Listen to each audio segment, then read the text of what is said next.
Bonjour à toutes et à tous. Merci beaucoup d'être là à Entreprises et Progrès avec nous. Évidemment, avec la crise du coronavirus, nous ne pouvons pas faire des événements physiques, ce qui est notre raison d'être à Entreprises et Progrès d'une certaine manière. Et donc, nous sommes très heureux tout de même de vous accueillir tous dans une visioconférence au cours de laquelle nous allons échanger avec Bernard Guénier, qui est le président de PwC France. C'est une série que nous avons appelée Le jour d'après, parce qu'évidemment, plongé dans cette crise, au beau milieu de cette crise, personne ne sait réellement ce qui va se passer après. Mais nous avons tenu à inviter Bernard Guénier à en parler pour trois raisons. La première, c'est parce que c'est un membre d'Entreprise et Progrès. Et que comme membre d'Entreprise et Progrès, il accorde beaucoup d'importance à ce que nous appelons la raison d'être. Et il nous dira un peu ce qu'est la raison d'être de PwC et comment est-ce qu'elle fonctionne, si je puis dire, pendant la crise du coronavirus.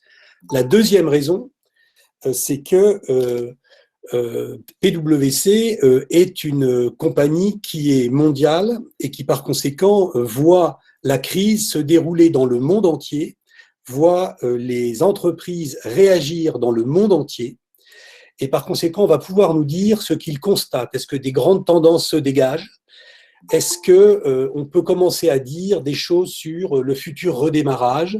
Ou est-ce qu'il va nous dire humblement, ben non, on ne voit rien se dessiner, il n'y a pas de tendance. Et puis la troisième raison pour laquelle on est très content de l'avoir, c'est qu'il peut nous parler de sa société à lui, comment est-ce que sa société à lui réagit à la crise, se réorganise face à la crise, est-ce qu'elle est en train de se transformer à la lumière de la crise?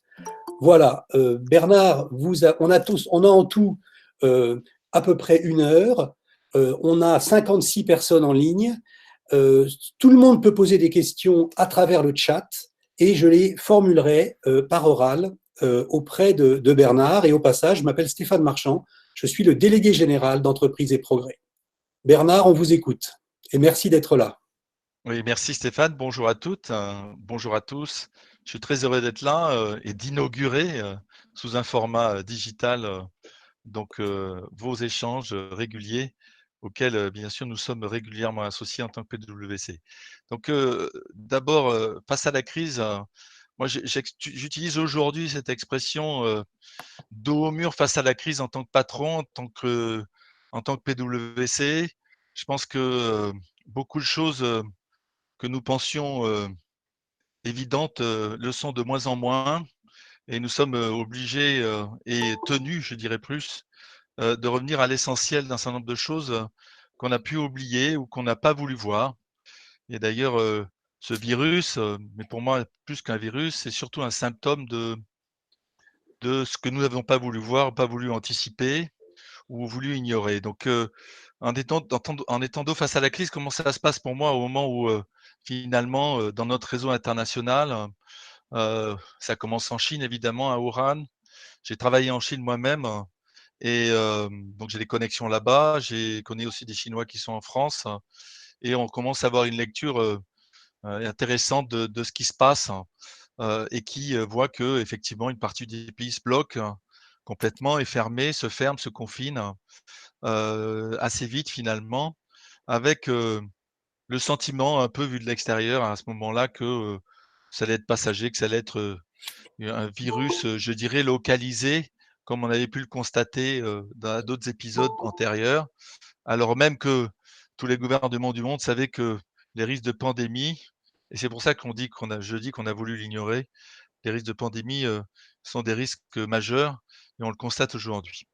Donc, euh, donc, face à cette crise, dos au mur, au moment où ça se profile en Chine, on voit bien que très vite, le système se bloque en réalité, puisque petit à petit, des questions se posent nous-mêmes à l'intérieur de PwC, nous qui sommes habitués à voyager beaucoup pour nos clients, pour nos équipes et à se connecter régulièrement par le monde.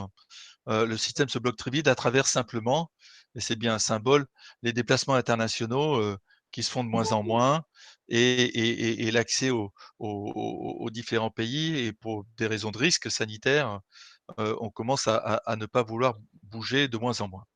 Et c'est à ce moment-là que, finalement moi-même personnellement, je me dis: «Attention, il va falloir anticiper quelque chose qu'on ne sait pas véritablement, qu'on ne connaît pas et qu'il va falloir, prendre à bras le corps, anticiper la crise évidemment sanitaire et puis toutes ces conséquences qui, finalement à l'époque, nous mesurions assez peu.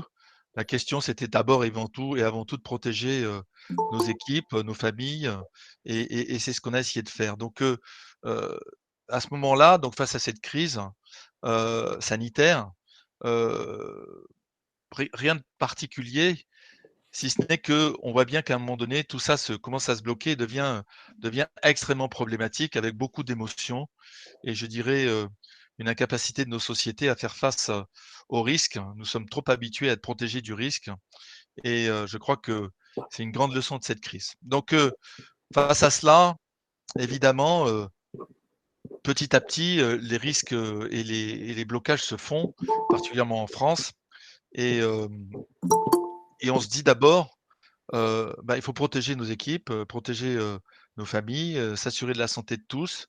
On essaye nous-mêmes d'anticiper les mesures gouvernementales et s'organiser.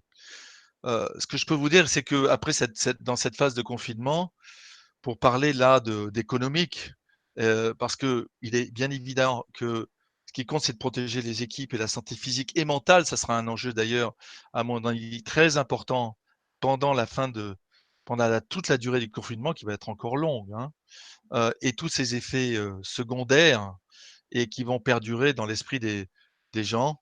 Hem, il va falloir au-delà de ça, ce qui est essentiel évidemment, c'est de faire face à une récession qui pour moi est, absolument majeure, extrêmement importante, je pense mal mesurée, ce qui me préoccupe aujourd'hui, ce qui nous préoccupe nous globalement dans le monde aujourd'hui, c'est en fait la situation américaine où, le système de santé, le système social et l'incroyable capacité de réactivité. J'ai moi-même travaillé aussi aux États-Unis, dans la Silicon Valley. J'ai vécu, la crise internet, enfin l'explosion de la bulle en 2000.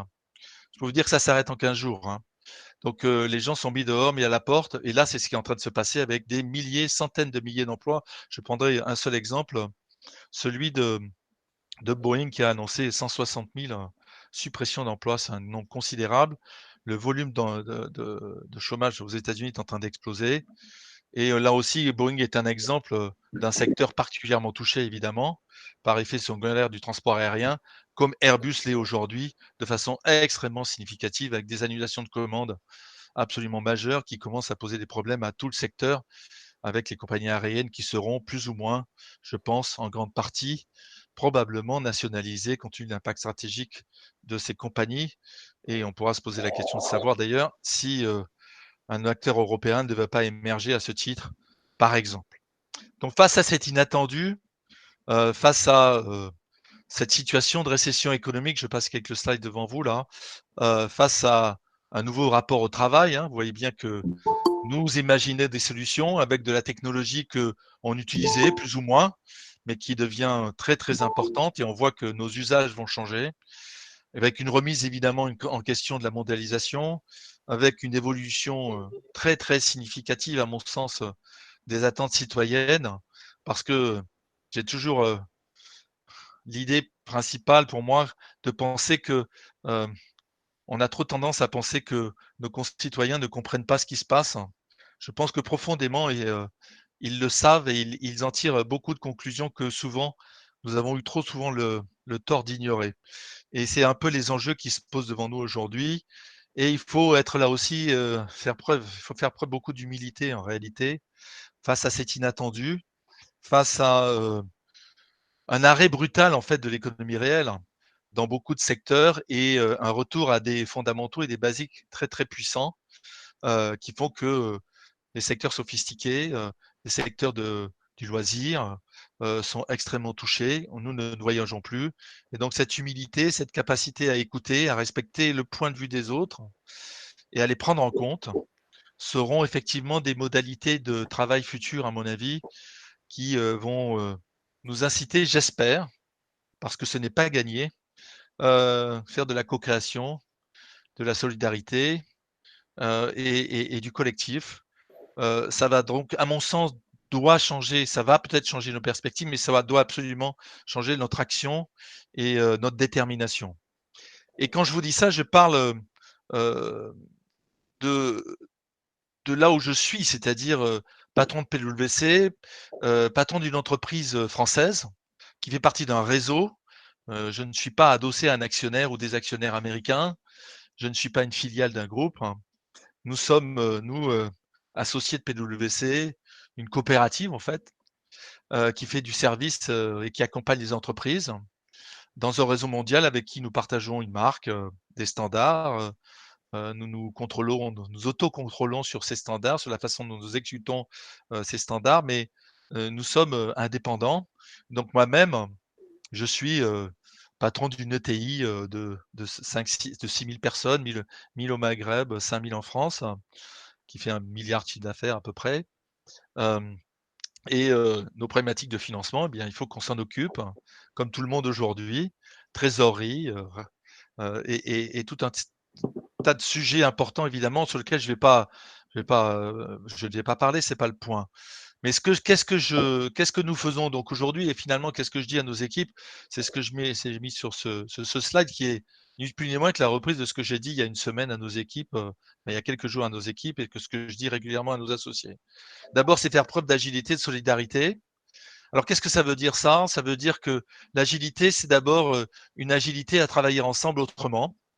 Et je peux vous dire que nous avions anticipé au niveau international pour essayer, et en France, bien sûr, pour essayer que notre business, notre façon de travailler soit, nous ayons des capacités d'avoir des plateformes technologiques adaptées au monde de demain. Et je peux vous dire que c'est extrêmement puissant, puisque avant la crise, nos équipes, en fait, qu'elles soient au bureau ou chez elles, pour elles, l'environnement est le même. Et donc, elles peuvent travailler de n'importe où, dans un aéroport, dans un bureau ou chez elles. L'environnement bureautique que nous avons mis en place, les logiciels qui sont dans le cloud pour une grande part, leur permet de faire beaucoup de choses en toute agilité. Et on a vu une explosion avec cette crise d'ailleurs de webinars, euh, chat, chat en petits groupes, utilisation d'outils de partage, utilisation d'outils de coopération qui changent profondément la donne. Mais ça, c'est pas suffisant. Le point important dans cette crise, c'est la solidarité en fait, c'est-à-dire au-delà de notre capacité à communiquer, et on voit que ça fonctionne, c'est cette capacité à garder le lien et à être en attention avec les autres, parce que, je l'ai dit tout à l'heure, l'enjeu de garder ce lien et l'enjeu de préserver dans une situation de confinement la santé physique et mentale de nos équipes est clé. C'est pour ça que nous avions mis en place un certain nombre de dispositifs de type soutien psychologique, demander à nos managers de se connecter avec toutes les personnes régulièrement. Donc tous ces éléments sont des éléments un peu nouveaux et il faut être capable de se reconnecter régulièrement tous les jours avec des protocoles un peu nouveaux, mais qui vont et qui permettront, je pense, de créer encore plus de solidarité, même si nous ne nous voyons pas physiquement. Ça, c'est le premier point. Le deuxième point, pour moi, évidemment, nous sommes une entreprise de service, donc 80% de nos coûts, ou nos charges plutôt, euh, ce sont les équipes et mes associés. Et donc, dans ce contexte, et nous sommes un métier de service, et on voit arriver évidemment une descente assez significative de notre activité, puisque dans les 3 mois qui viennent, nous allons perdre probablement notre chiffre d'affaires en comparable sur 3 mois va baisser probablement de 40 à 50%. Donc, qu'est-ce que ça veut dire pour nous? Ça veut dire bien évidemment de préserver l'emploi, ce qui nous oblige, pour une partie en tout cas, à faire un recours au chômage partiel parce que sinon c'est impossible de tenir.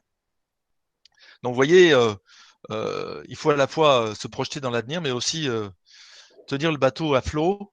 Et c'est un enjeu aussi très important de préserver l'emploi. Et je pense que ça, finalement, préserver la santé mentale et physique des équipes, de l'ensemble des citoyens finalement, et préserver l'emploi, la machine économique est clé.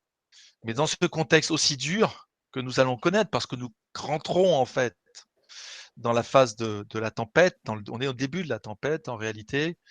Il faut jamais oublier, c'est le troisième point, et c'est ça notre ambition chez PwC en France et qui s'appuie sur notre raison d'être, on en a parlé tout à l'heure avec Stéphane, c'est de continuer absolument à garder ce qui fait notre ADN et notre engagement auprès de l'économie, de la société et des entreprises en essayant de réconcilier en fait ces acteurs en mettant l'humain au cœur de ce qu'on fait.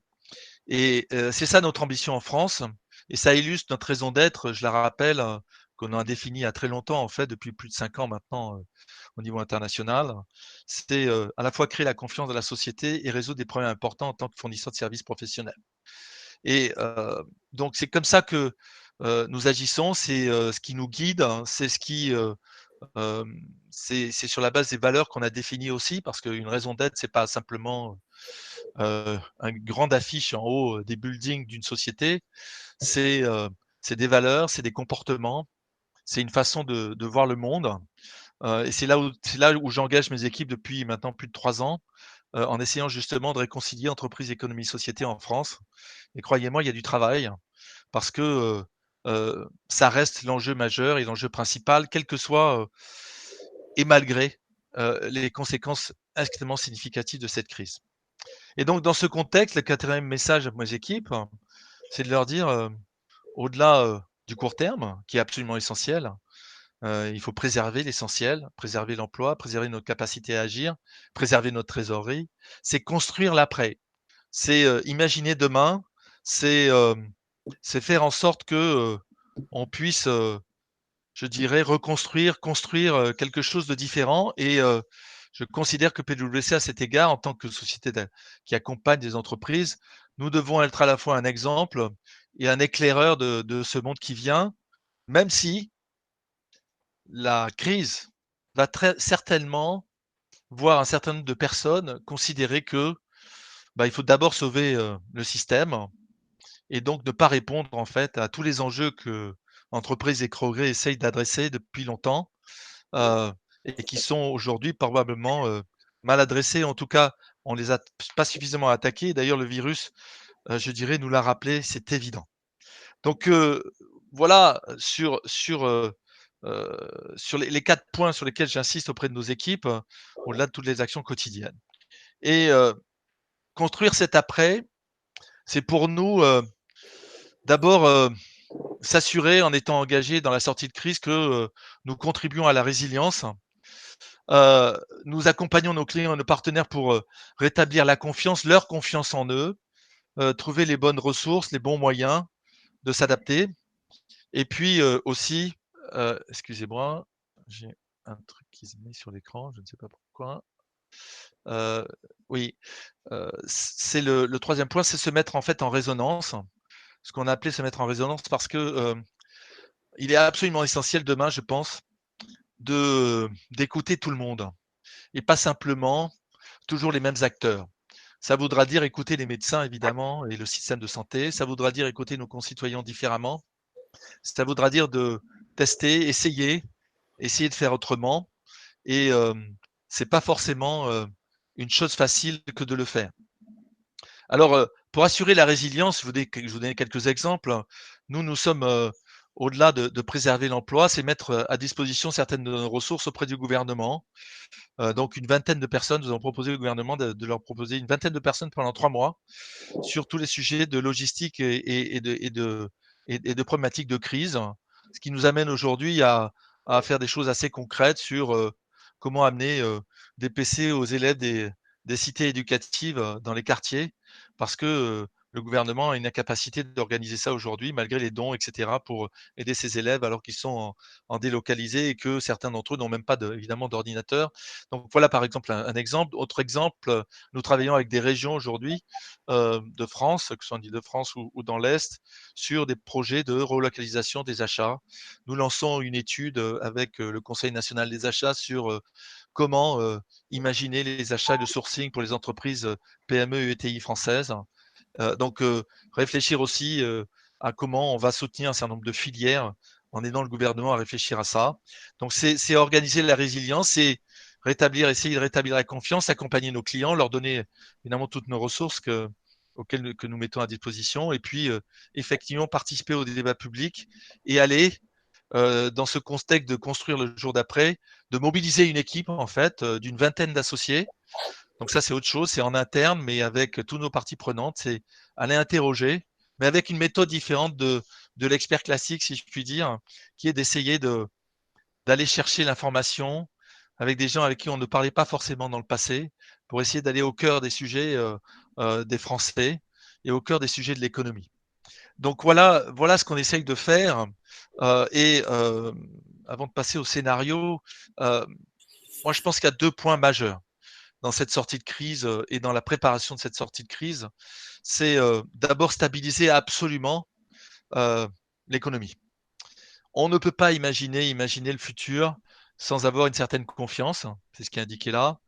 Donc pour établir cette confiance, il faut faire un diagnostic, faire participer tout le monde, écouter nos clients, écouter les difficultés de différents secteurs stratégiques en France.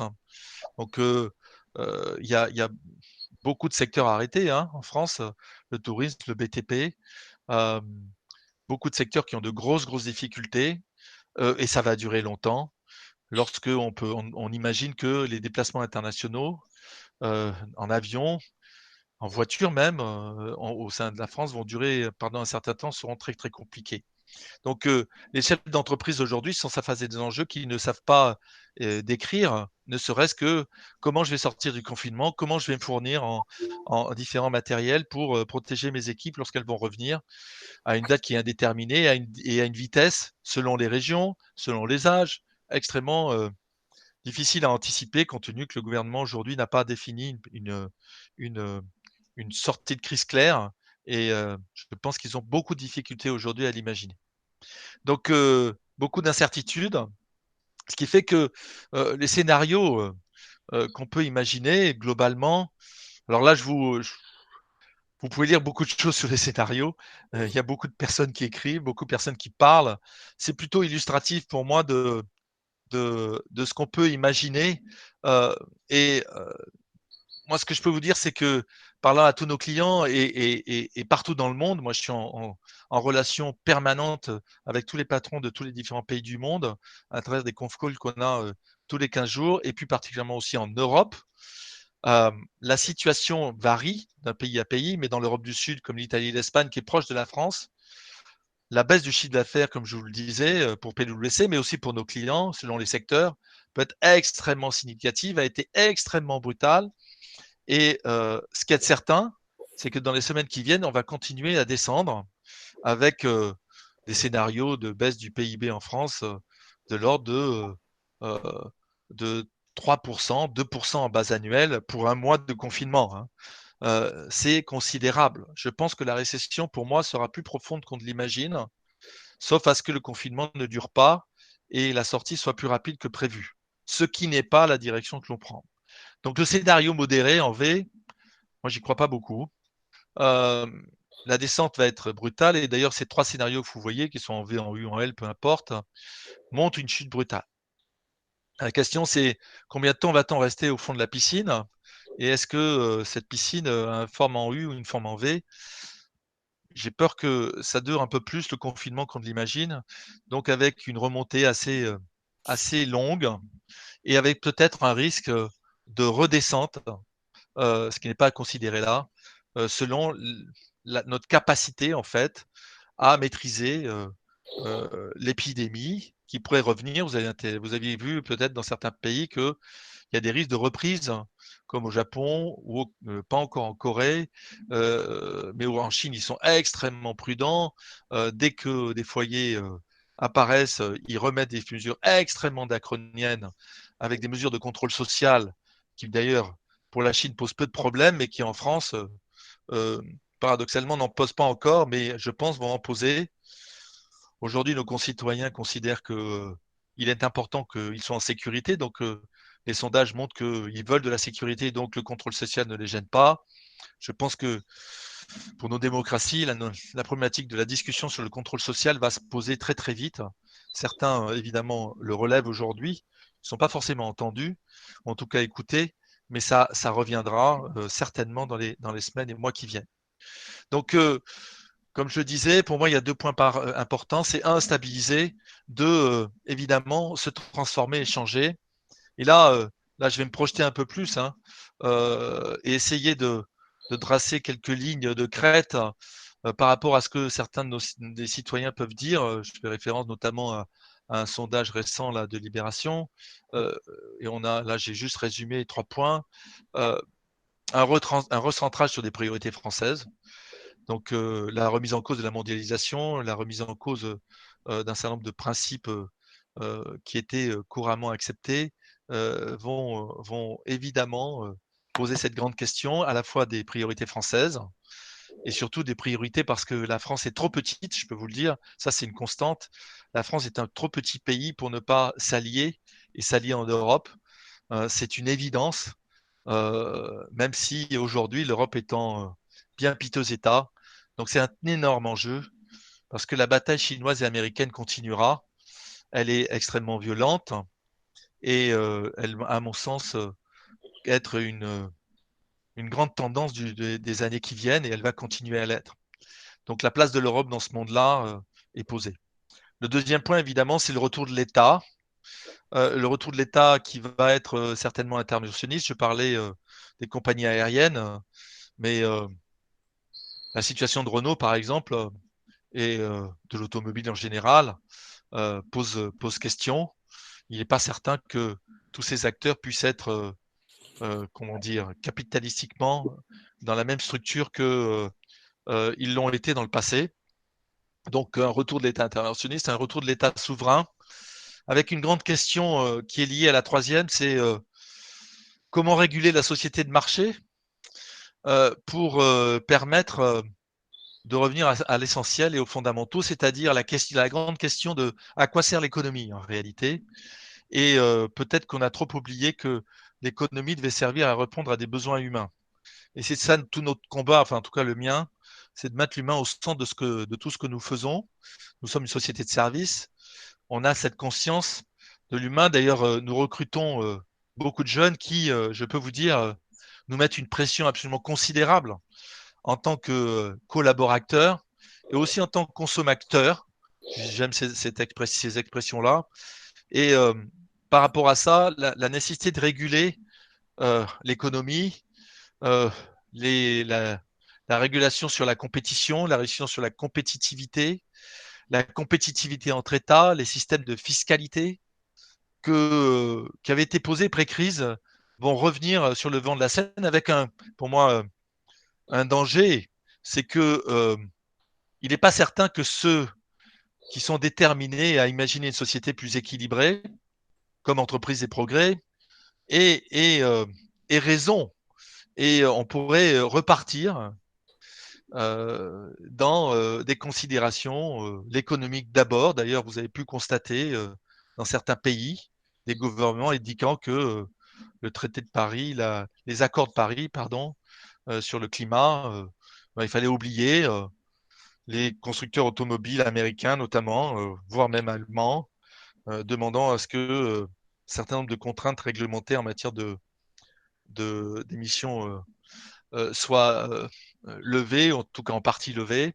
Donc il y a des éléments préoccupants et je pense que notre responsabilité individuelle à cet égard est très forte, au-delà des scénarios et au-delà des attentes des citoyens, pour que nous prenions chacun notre part en fait de ce sujet, parce que le combat sera, à mon sens, collectif et individuel, et on ne peut pas juste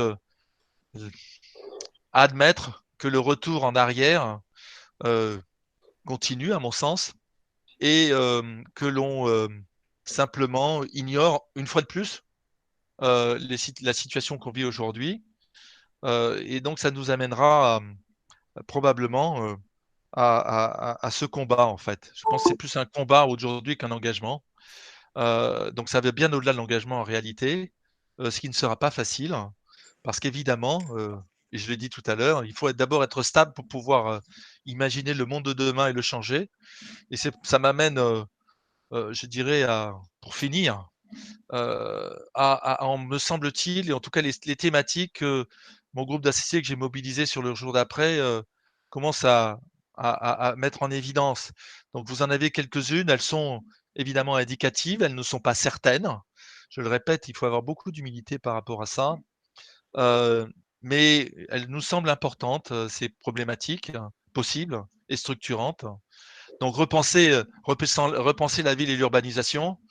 Est-ce que nous devons continuer à imaginer une ville qui se construit en hauteur avec des prix très très importants?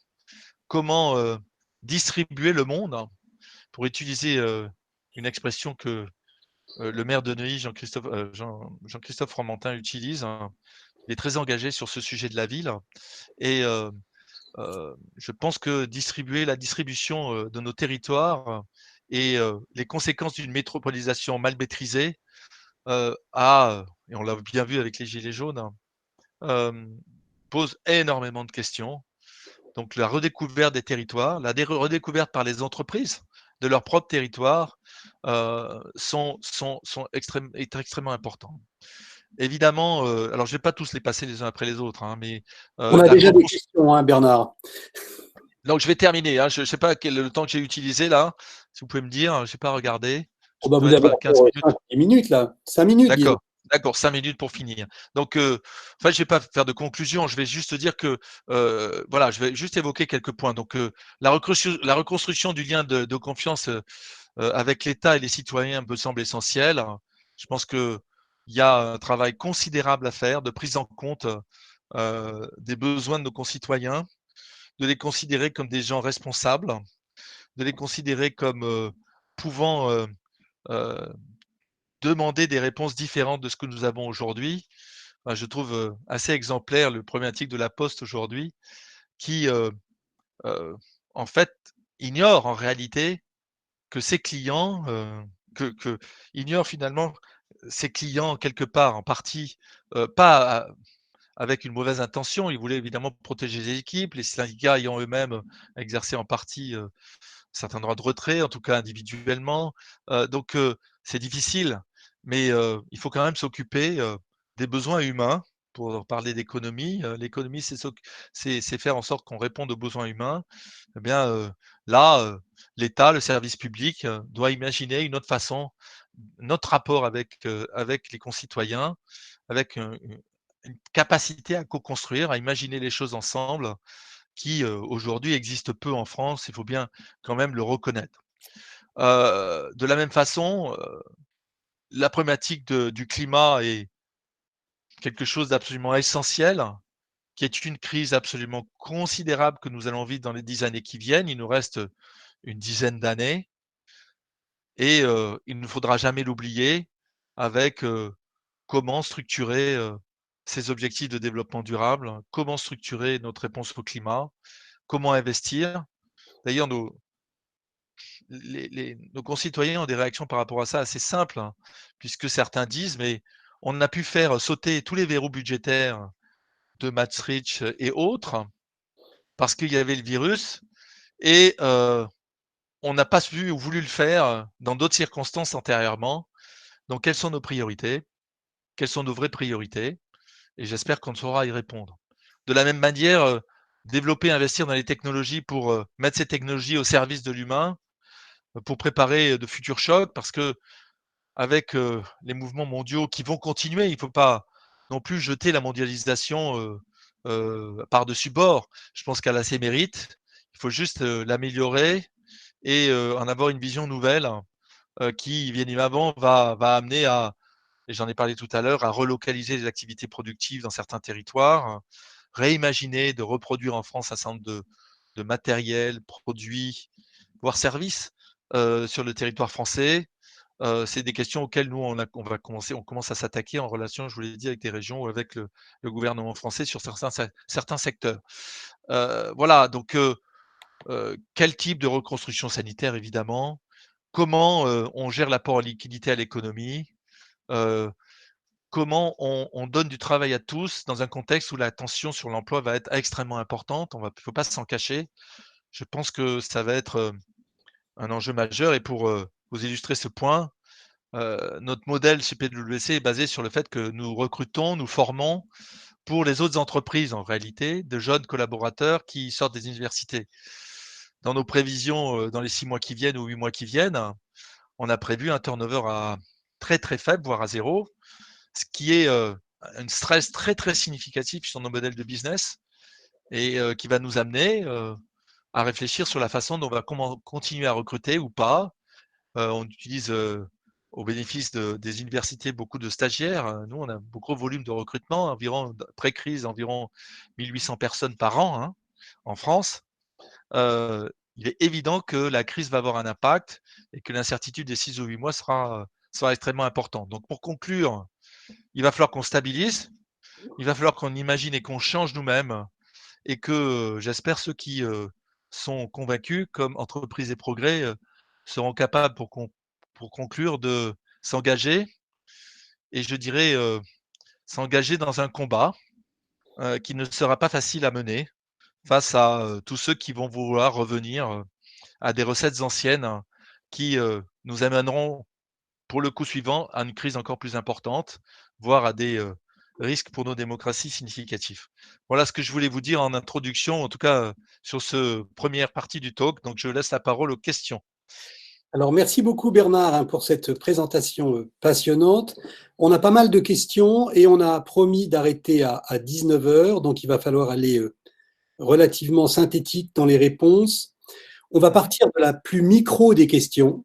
C'est un de nos membres, Philippe Richard, qui dirige une agence une entreprise de voyage avec l'Asie.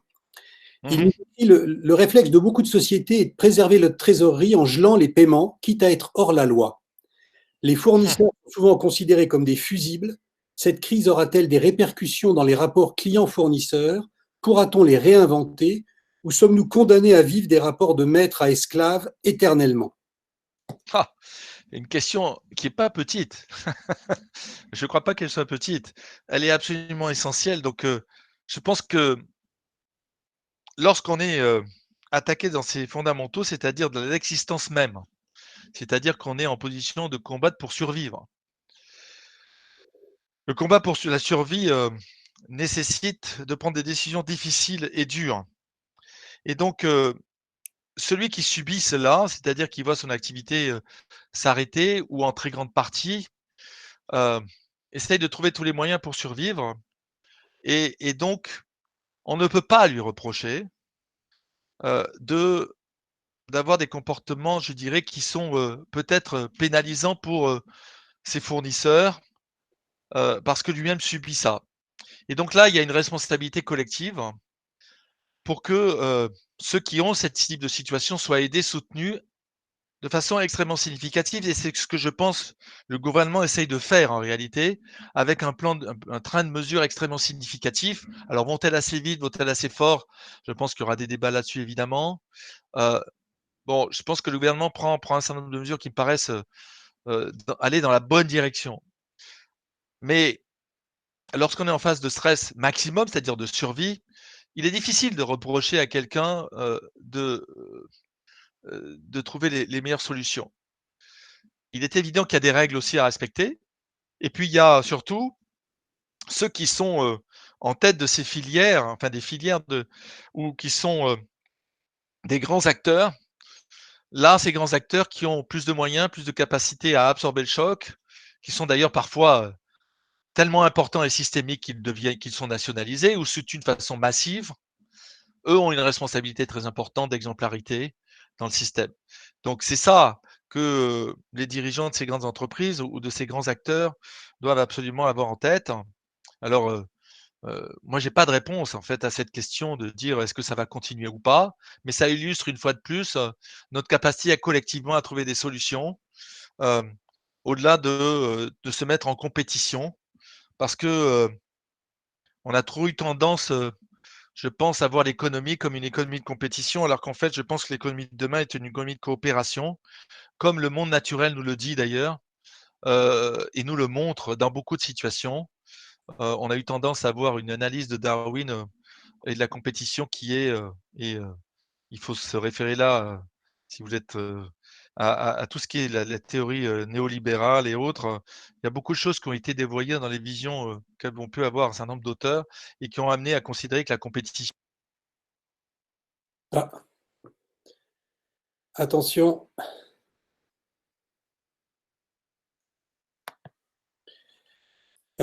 Bernard, votre micro est coupé. Hop, oui, oui, pardon, je l'avais coupé, je ne sais pas pourquoi, mais il s'est coupé. Ça va mieux là? Oui. D'accord. Excusez-moi.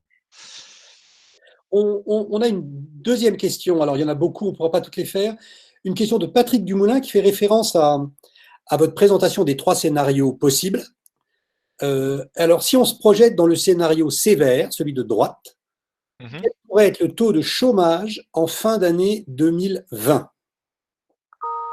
Le scénario de droite, le taux de chômage en fin d'année 2020, alors franchement, j'en sais rien, pour être très honnête, mais je pense que ce soit le scénario moyen ou le scénario central ou enfin central sur le slide, hein, ou le scénario de droite, je pense que euh, l'impact sur les PME va être significatif. Tous ne pourront pas s'en sortir, malheureusement, j'ai peur, surtout dans les secteurs fortement touchés, tourisme par exemple.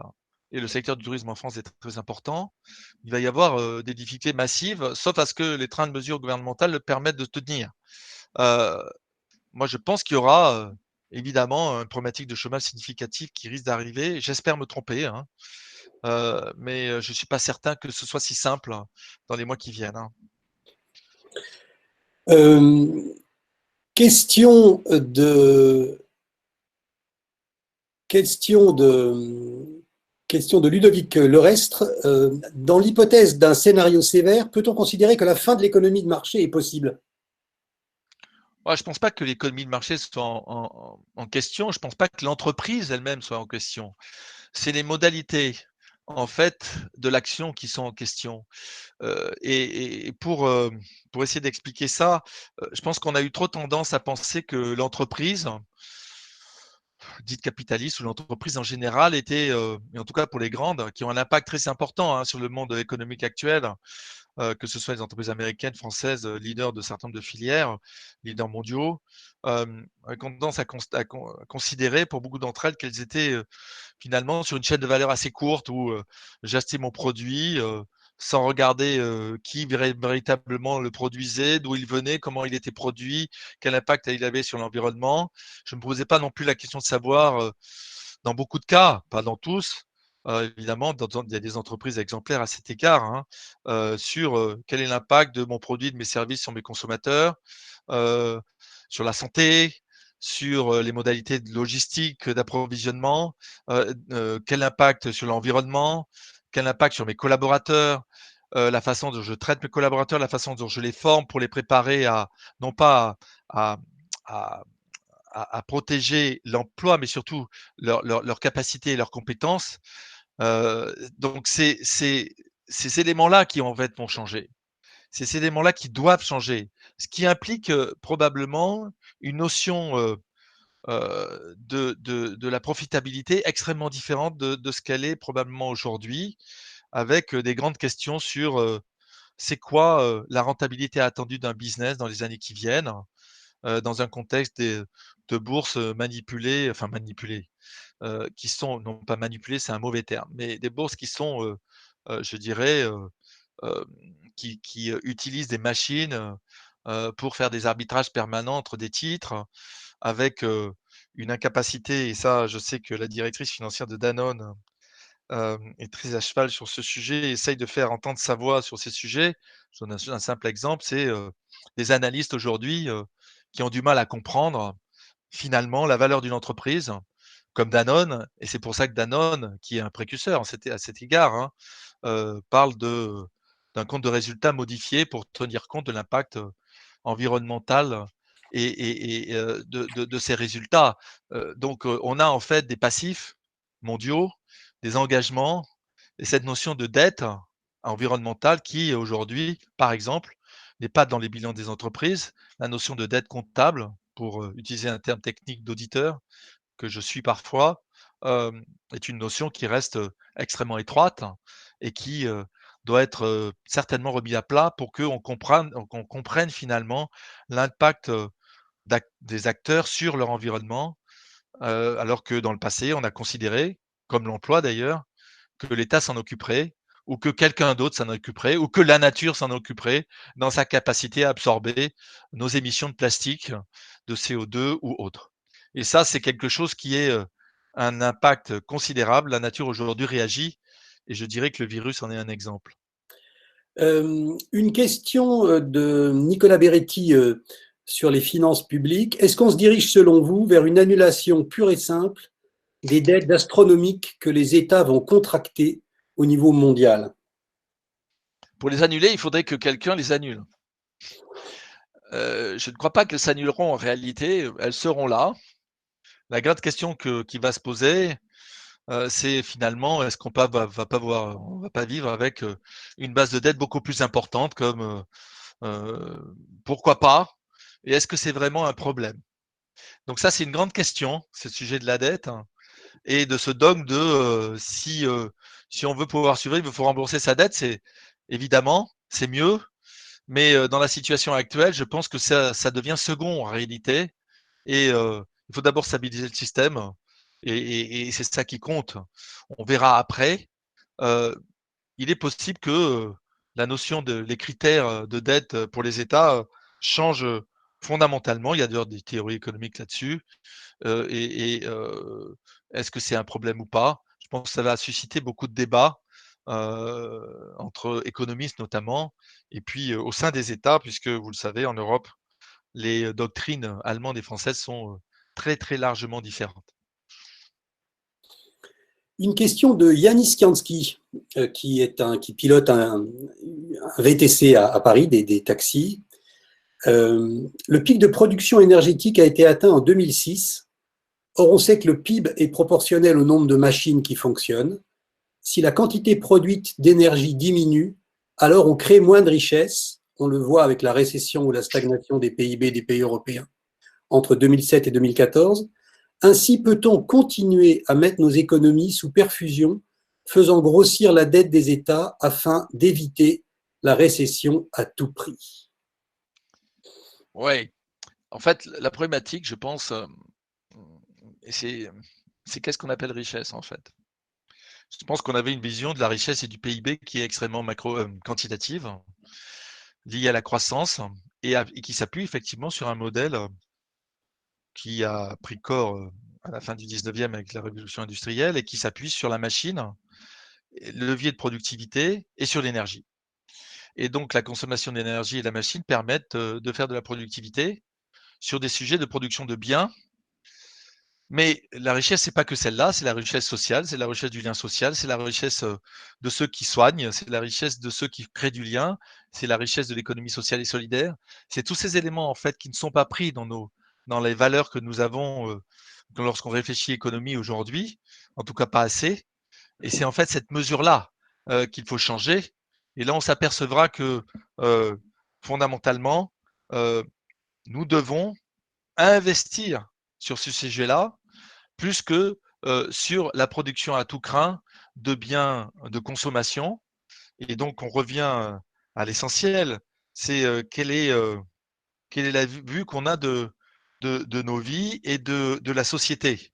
Et donc, je pense, mais je ne suis pas certain que j'ai raison rapidement, et c'est ça le combat, c'est que c'est là où ça se passe, c'est la création d'une humanité différente, hein, avec la mise en avant de ceux qui, comme certains ont créé ce terme, il y avait les premiers de cordée, les premiers de tranchée. Je pense que aujourd'hui, les premiers de tranchée sont plus importants hein, que les premiers de cordée. Hein. Une question qui est peut-être reliée à celle du PIB hein, et à la question de savoir si le PIB est un bon indicateur de la vraie richesse. Une question de Shems Bellossine. Qu'est-ce que vous pensez de l'idée qui consisterait à titriser la connaissance, c'est-à-dire à la quantifier, à la transformer, à la vendre, à l'emprunter, etc.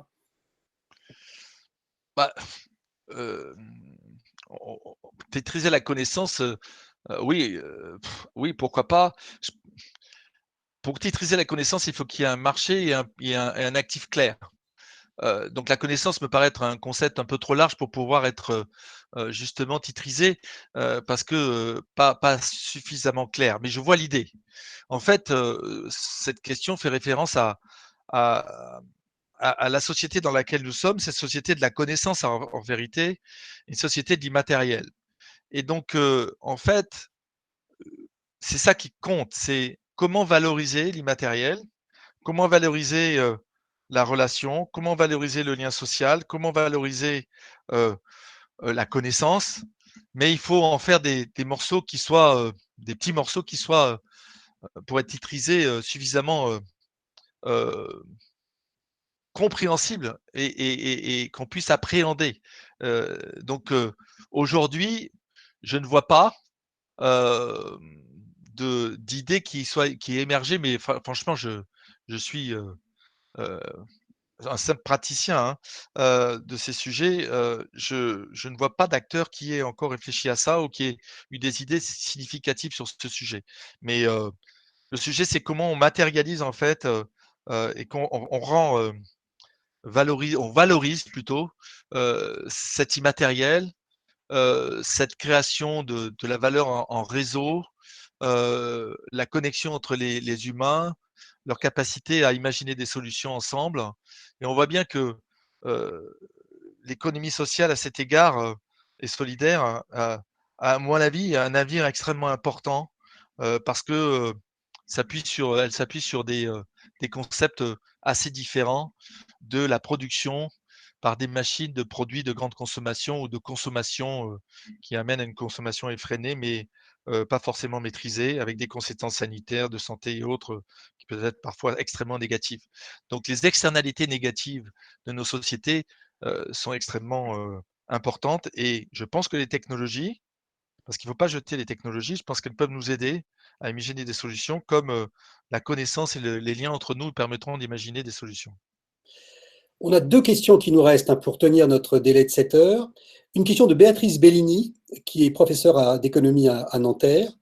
Euh, que fait PwC pour créer des outils permettant de quantifier, de mesurer le social et l'environnement dans le bilan des entreprises, dans la production, enfin, donner à ces deux dimensions une mesure crédible.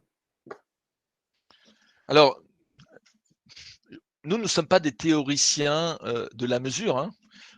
Par contre, nous réfléchissons. Je vais vous donner un exemple. Dans le cadre des ODD, et qui est un dispositif de l'ONU qui est extrêmement intéressant, nous sommes très engagés sur ces sujets. Vous avez un nombre, mais absolument considérable de concepts, de cadres conceptuels par diverses agences, acteurs, sur c'est quoi les éléments clés qui permettraient de définir une vision plus large de la création de valeur par une entreprise. On a beaucoup travaillé sur essayer de définir un certain nombre de facteurs et de concepts dans ce domaine. Euh, et, et donc, on fait aussi nous-mêmes des recherches là-dessus. Mais nous ne faisons pas aujourd'hui, pour être très clair, hein, à ma connaissance, dans notre réseau, des recherches entre guillemets fondamentales sur la mesure de ces facteurs en les intégrant par exemple à des problématiques comptables. Donc, c'est pas dans les comptes des entreprises qu'on pourra arriver à faire ça, me semble-t-il, aujourd'hui. Il faut le faire en dehors et il y a énormément de travail à faire. Je ne peux pas en dire beaucoup plus parce que euh, nous, on essaye d'être pratique et surtout de faire réfléchir nos clients et leurs actionnaires, familiaux par exemple, à ce que veut dire leur engagement sociétal et environnemental. Qu'est-ce que ça veut dire que d'investir? Dans quel secteur? Pour quelles raisons? Et de réfléchir aussi à la chaîne de valeur de production qu'ils ont, qu'ils fassent du service ou des produits, pour réfléchir complètement dans l'intégralité de la chaîne de valeur et dans les conséquences qu'a cette chaîne de valeur sur les externalités de l'entreprise. Donc, on travaille beaucoup plus sur ça en pratique que sur un framework, pour utiliser un mot anglais. D'accord. Et là, notre dernière question, on vous écoute Bernard depuis 40 minutes, on échange avec vous depuis 40 minutes et on se pose une question. Et là, il va falloir répondre. Finalement, est-ce que vous avez confiance dans notre capacité à construire un monde d'après qui ne soit pas le monde d'avant? Une question de Laurence Perrault de Danone. Oui, parce que sinon je ne serais pas là. Et oui, j'ai absolument confiance. En tout cas, je suis déterminé. Je sais qu'on trouvera un certain nombre de solutions, mais c'est des actions menées comme Entreprises et Progrès et d'autres qui va nous permettre, parce que nous serons de plus en plus nombreux, à renverser un peu la table. Donc il y a beaucoup de mouvements qui existent, beaucoup d'actions qui sont menées par les uns et les autres. Il va falloir qu'on passe à une étape supérieure en termes de masse critique. Et donc, cette capacité à faire, nous, les uns après les autres, des actions, va créer ce mouvement. Donc, c'est un peu comme une ola dans un stade. C'est par ceux qui commencent le mouvement, par leur énergie, que se crée ce changement. Et je ne sais pas si vous avez lu sur ces sujets de comment se crée une ola dans un stade, c'est intéressant. Mais vous avez besoin de gens qui bougent beaucoup plus au départ pour créer ce mouvement et créer l'enthousiasme. Donc, c'est par l'enthousiasme, la détermination, le courage et l'action individuelle, regroupée et collective qu'on y arrivera. Et donc, moi, je suis déterminé, je suis confiant, parce que dans ma vie professionnelle, j'ai eu toujours la volonté d'aller chercher ailleurs, de découvrir, d'ouvrir des portes, d'imaginer. J'ai travaillé dans plusieurs pays, dans des conditions pas toujours faciles ou dans des conditions particulières comme en Chine ou aux États-Unis. En Chine, par exemple, en 1997, c'était il y a très longtemps. Euh, on découvre beaucoup de choses si on est déterminé et on n'a pas peur en réalité, parce que on sait ce qu'on est et plutôt que de savoir exactement où on va, on sait ce qu'on veut obtenir dans les conditions qu'on a. Et c'est ça qui compte le plus pour moi. Donc oui, je pense qu'on y arrivera parce qu'on n'a pas le choix en fait. Et si on imagine laisser la main à ceux qui voudraient continuer selon des modalités antérieures, on ira vers une catastrophe plus grande qui de toute façon nous obligera à revenir toujours pareil à cet engagement que je ne souhaite pas. C'est pour ça que c'est maintenant que ça se passe. Merci beaucoup, Bernard. Est-ce que Marie peut maintenant brancher les micros de tout le monde pour qu'on puisse applaudir Bernard comme il le mérite? Ou alors c'est techniquement trop dur? Oui, on y arrive.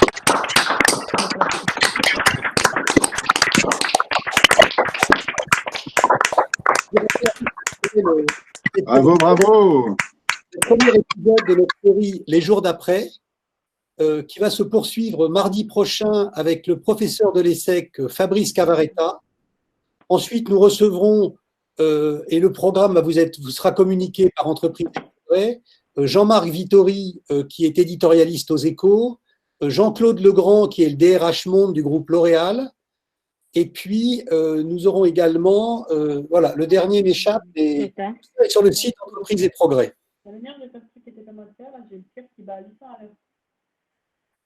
Merci à tous. Merci beaucoup.